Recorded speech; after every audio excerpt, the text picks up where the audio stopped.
Good morning, everyone. This is Tractor Man 44. This is somewhere in the middle of part two, I guess. But anyway, we're doing more dismantling, before we get ready to start running the new frame rails. And we definitely are going with quarter-inch material.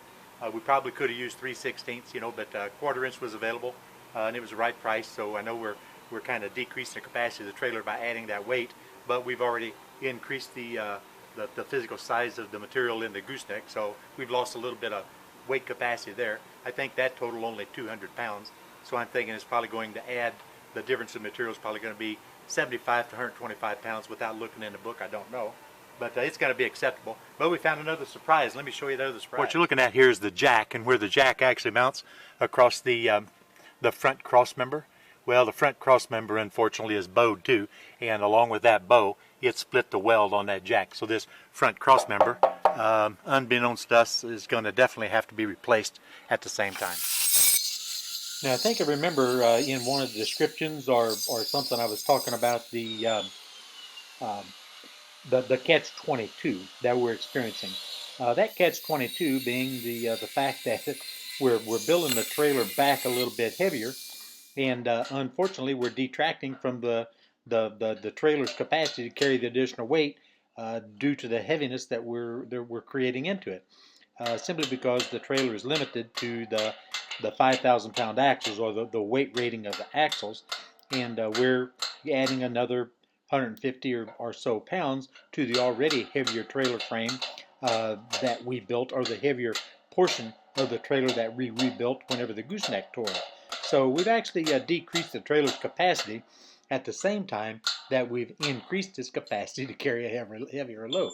Therein lies the catch-22.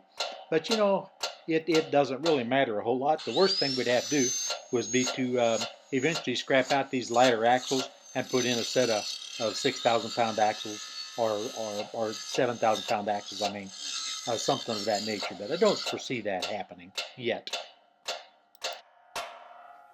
Well, my boys back here in the background cutting the shackles and all that stuff off, getting ready to take the frame rail, the bent frame rails off the sides to salvage that end angle. I'm going ahead and taking the center jack stand apart right now.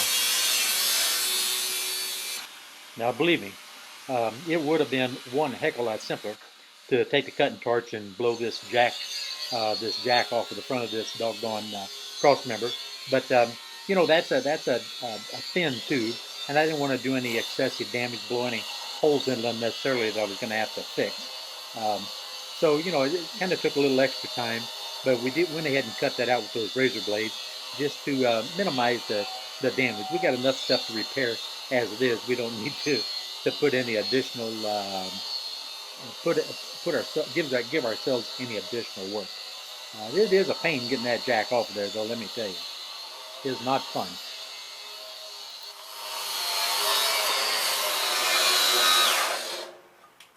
Hey man, we blow the breaker.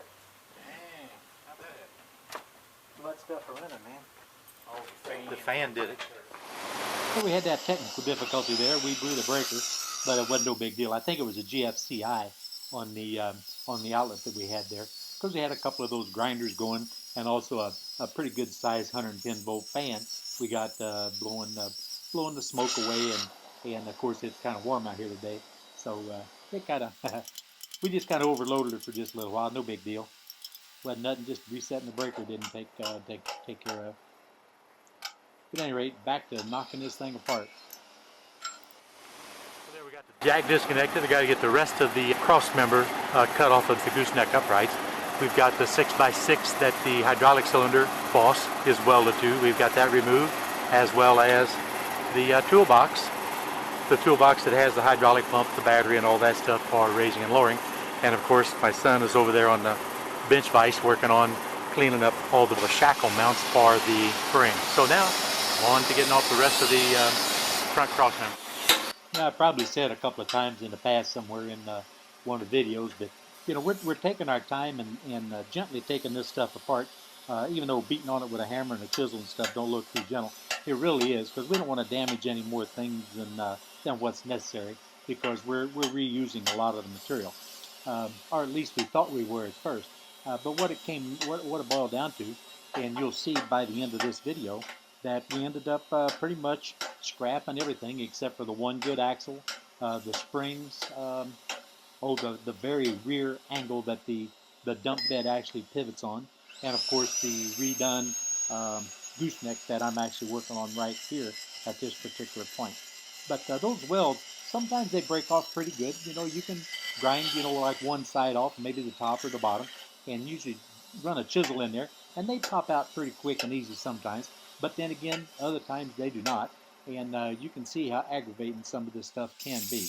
But you know, a few busted knuckles, a few grinding wheels, and it ain't no big deal. We just keep on chugging, and eventually we get it done. It's all in a day's playing around the place. You know what I mean? Okay, I think disassembly is just about complete. There's the back angle that we're going to use. Of course, I've got to do the cleaning up of the frame rails right off of that back angle. But I think everything's disassembled. You see the good axle in the back, the spare springs or the front springs laying on the ground there, and all the parts and pieces. Here's your toolbox laying here with the hydraulic pump and everything in it. Here's our front gooseneck portion, and then there's the 6x6 square tubing that the hydraulic cylinder mounts on. Got my son under the overhang over there, and he's over there grinding all the welds and stuff off of the shackles. So at any rate, I think we've done about all the damage this trailer that we can do. As soon as we get done cleaning those shackles, and I clean the welds and stuff up off of that back angle, we can go about the business to start squaring up and maybe tacking the subframe together, check for square and everything, and get all our dimensions, and start welding the shackles back on and all that stuff, you know. And so, yeah, like I've been saying, I think we pretty much beat this one death.